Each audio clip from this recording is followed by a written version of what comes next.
On today's episode of What's Going On with Shipping, the tanker Sounion continues to burn in the Red Sea.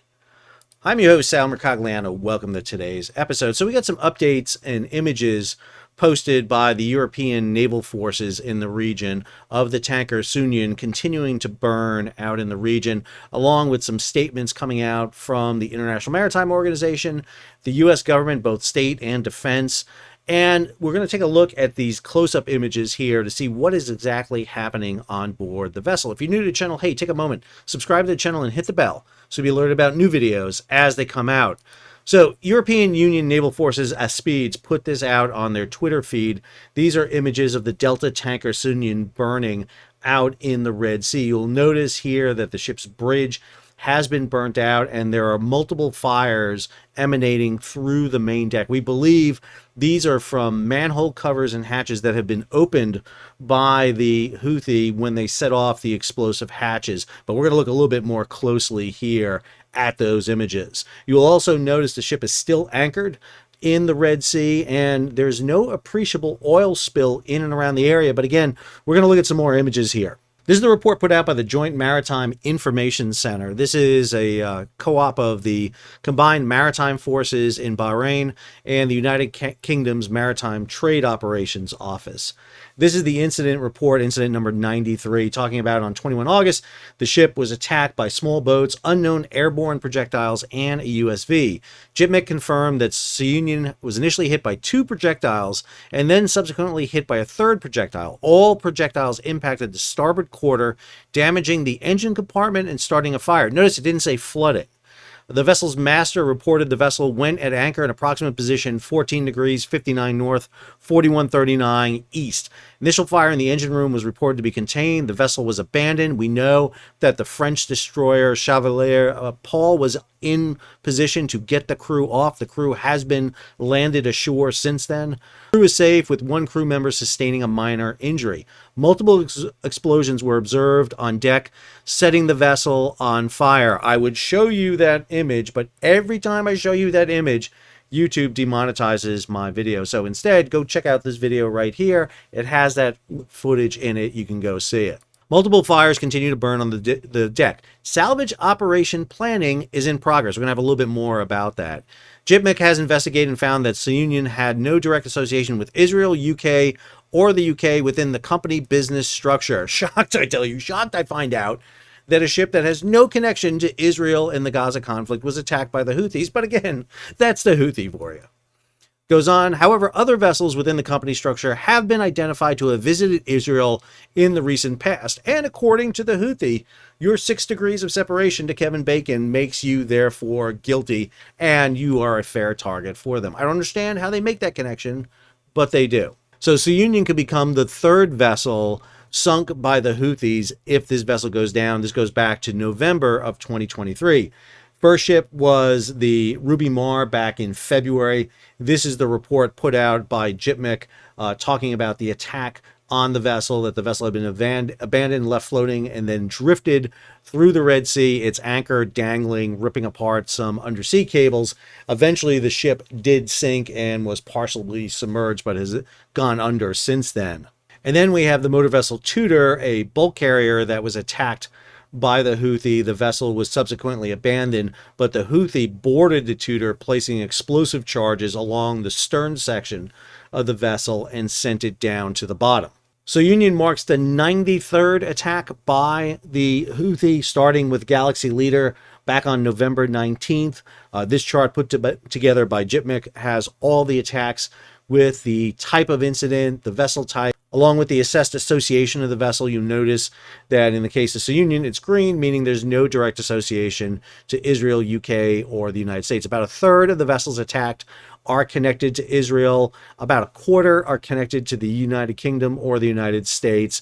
And then 45% have no direct or outdated association with Israel. This story over by Mike Schuller at G-Captain. The IMO Secretary General has condemned the cowardly attacks on shipping in the Red Sea. I think all the attacks are cowardly because they're attacking unarmed, defenseless ships, but in this case, you're attacking a ship with over 1 million barrels of crude oil, 150,000 tons of oil on board. The Houthis subsequently board the vessel, detonate explosives, and now have left the vessel on fire in the Red Sea.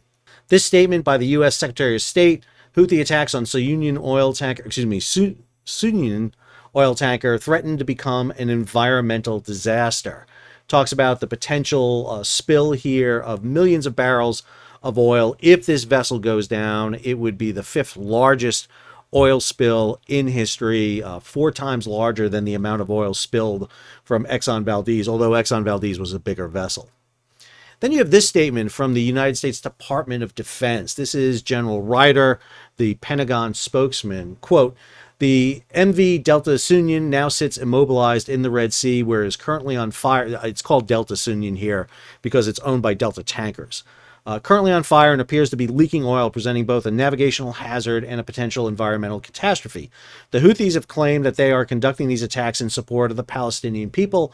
Their actions prove to the contrary. In fact, they are simply reckless acts of terrorism, which continue to destabilize global and regional commerce, put the lives of innocent civilian mariners at risk, and imperil the vibrant maritime ecosystem in the Red Sea and the Gulf of Aden, their own backyard. It's hard to understand why the Houthi did this. The ship had been abandoned. It was anchored. There was really no reason to do it. However, I will note that the Houthis' demolition was focused on the main deck. They did not set explosive charges along the side of the hull as they did in the case of the Tudor. Going back to General Ryder's statement, we are aware of a third party that attempted to send 2 tugs to the vessel to help salvage it, but they were warned off by the Houthi and threatened with being attacked, which again demonstrates the Houthis' blatant disregard for not only human life, but also for the potential environmental catastrophe that this presents.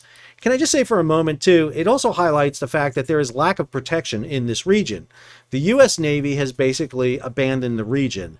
The 2 aircraft carriers in the region, the Teddy Roosevelt and the Abraham Lincoln, are up around the Persian Gulf region, the Arabian Sea, the Gulf of Oman. They are nowhere near the Red Sea. The only American presence in and around the area in terms of ships is the USS Cole, which is an ironic ship to be sent into this area, going back to the attack against it in 2000 in the port of Aden in Yemen. Cole is in the northern Red Sea right now, serving gatekeeper role to prevent drones and missiles coming out of Yemen going to Israel. But the European Union only has a handful, about 4 warships in the area. No commercial vessels are going in this region to go salvage this. You need U.S. Navy or European or Asian Navy salvage vessels. You need military salvage vessels. It doesn't have to be Americans because we don't have any in the area. The only salvage vessels we have is a fleet tug in Bahrain that's being taken out of service and 2 salvage vessels which are over in the Pacific. No one's going in to go salvage this. You just need to start putting water on this to get the fires out and put a crew on board to stabilize it. But no one's going near this in terms of commercial salvage. Don't get me wrong. There are some great salvage companies out there. Smith, Donjon, you name it. There's a whole Resolve. There are great salvage companies out there. But no one's going to take the chance that the Houthi are going to attack them. So instead, what we get is the situation we're seeing right now. This is the report from the UK Maritime Trade Operations, their latest update. This is number 110. This is update number 5, I believe.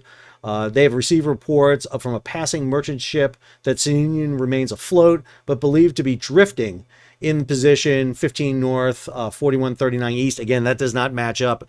The photographs show it anchored. So let's take a look at these images in a little more detail. Right here, you can see the port anchor is down. Now, I will note that that anchor is straight up and down. It's hard to tell if it's taken hold or if the ship is drifting into deeper water. The water is so still and flat here, it's not taking any bite at all. So we believe it to be anchored, but it could have, like Rubimar, drifted off. You'll notice fires here on deck. Notice this fire right here. It has been burning for a while. You can see the paint discoloration here. This ship is divided into a series of holds. I use the analogy of like an ice cube tray. So there's longitudinal lines running up and down the length of the vessel, 2 of them. So you have a starboard side center line, a port side center line, starboard tanks, and then you have tanks going numbered forward 1, 2, 3, all the way going back, probably about 8 or 9 going back. So you probably have somewhere in the range of 26 to 27 tanks on this vessel. We believe the Houthi actually removed the manhole covers. Unlike older tankers where you have hatches you can open and close, most tankers have sealed tanks, and that's because of the inert gas environment that operates in them.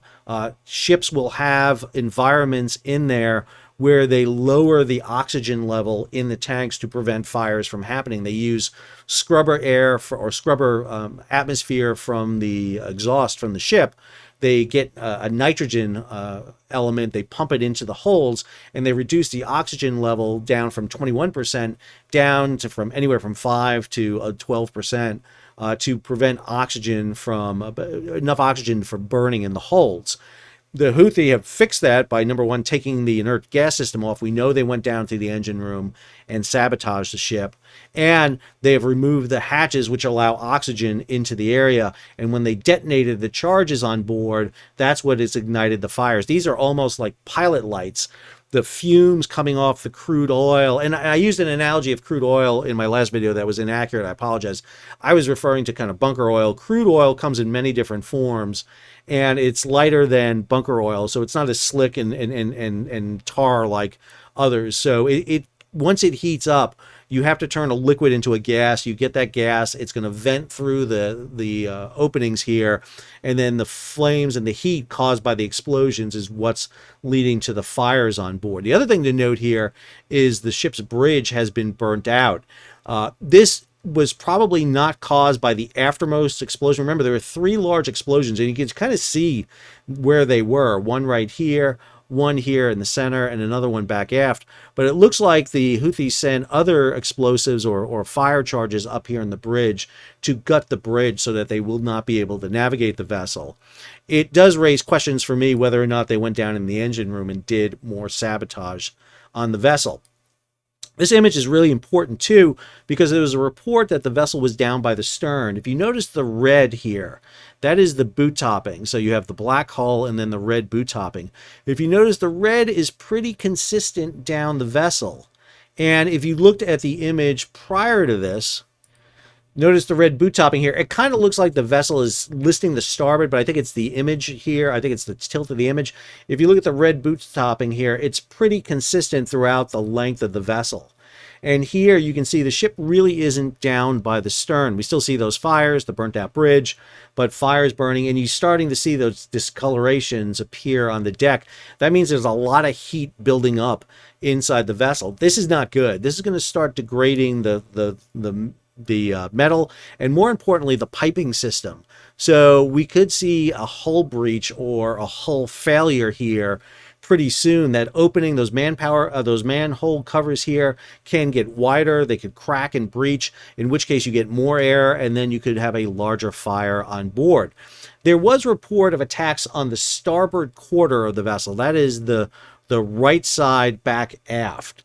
And I kind of zoomed in here, and I apologize for the quality here, but if those were attacks either by missiles or USVs, it is hard to see if there are openings in the hull. Again, if there was openings in the hull, we would expect to see the ship beginning to list. Remember, the buoyancy of the vessel is being provided by the displacement of the hull. The large tanks up forward are displacing water, and that's creating buoyancy. Same thing in the after part of the vessel. But if the after part of the vessel begins to flood, then the stern will start going down, and we're not seeing indications yet that the stern is going down. You can still see the rudder here a bit. So we're not seeing the settling of the vessel as we were talking about. Still fires up on deck, and you're seeing those massive heat and discoloration.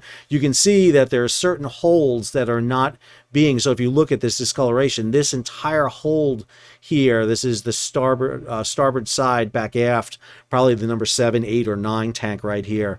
This tank is not impacted at all. We're not seeing the discoloration here on the hold. And here's a good aerial view. You don't see a sheen on the oil, on the water here. So we know the State Department, the Department of Defense, and IMO and all these other organizations, UKMTO, are talking about a potential oil spill. We just don't seem to be seeing it yet. Also notice how flat the Red Sea is. Very calm waters at this time. Really ideal place to come in and do a salvage operation. And I have to say that if you can get a salvage vessel in here, vessels come in with fire extinguishing material, water, foam, you can knock out these fires pretty quick. These are not massive fires on this vessel. It is much less than what we saw, for example, on a ship like Marlin Luanda, which was carrying a load of naphtha, and the Indian Navy was able to come in. You should be able to get in here, even with a naval vessel, and provide water suppression, get some water on here, get the wet stuff on the red stuff, start knocking that heat out again in that fire tetrahedron. And again, I had a couple of people talk about me. Like, sorry, I've been around long enough in the firefighting service. I go between the fire triangle and the fire tetrahedron. The fire triangle talks about the idea that you need fuel, heat, and air. The fire tetrahedron talks about you need the chemical reaction. If you can break up the chemical reaction, you stop the fire. In this case, if you get water on here or foam, you can break the oxygen, you can cool it down, you can get out the chemical reaction, you can at least stop the degradation of the vessel. The fear here now is this ship continues to burn. There's no indication the fires are going out. This ship is abandoned. There's no damage control being on board, and just leaving a ship abandoned is not good because systems are not being maintained. We may have flooding in the engine room. We don't know what the Houthis did when they went back on board. We know they lit fire to the bridge. We know they set the demolition charges. We don't know what they did below deck. And this vessel could go down.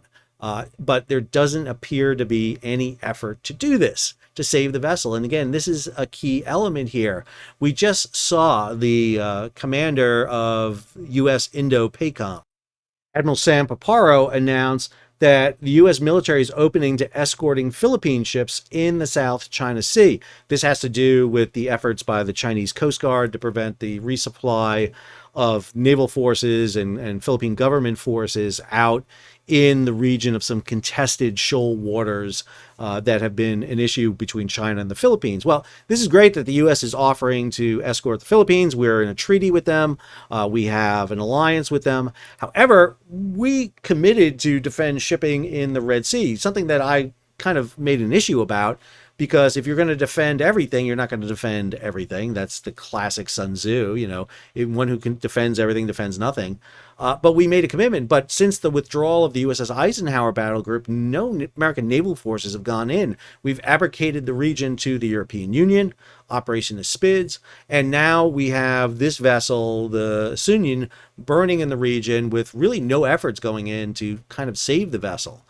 This is a danger. And I know everybody wants to hammer me for, well, if you end what's happening in Israel and Gaza, this all ends. There's no indication the Houthi do that. Let's be clear about this. The Houthi were attacking ships before this started. They were attacking ships way back to 2016.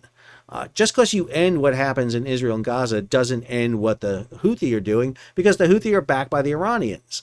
And what we're seeing is a proxy fight going on here. Yeah, I want that to stop. But this doesn't mean that the Houthi have the right to sanction Israel, because as we noted here, this ship has nothing to do with Israel. They're attacking vessels largely that have nothing to do with Israel. Only 1/3 of the ships they're attacking are connected to Israel. That's it. The other 2/3 are not connected to them. And so you don't have a right to enforce sanctions by attacking anyone. And that's what the Houthi are doing here. I hope you enjoyed today's episode. If you did, hey, take a moment, subscribe to the channel, and hit the bell so be alerted about new videos as they come out. Leave a comment, share it across social media, and if you can, support the page. How do you do that? Well, you can hit that super thanks button down below, or head on over to Patreon and become a monthly, yearly subscriber. We'll keep you up to date as more comes out on Sounion and, of course, the attacks being executed against shipping in and around the Red Sea, along with everything else that's going on with global shipping here at What's Going On with Shipping. Until the next episode, Sal, signing off.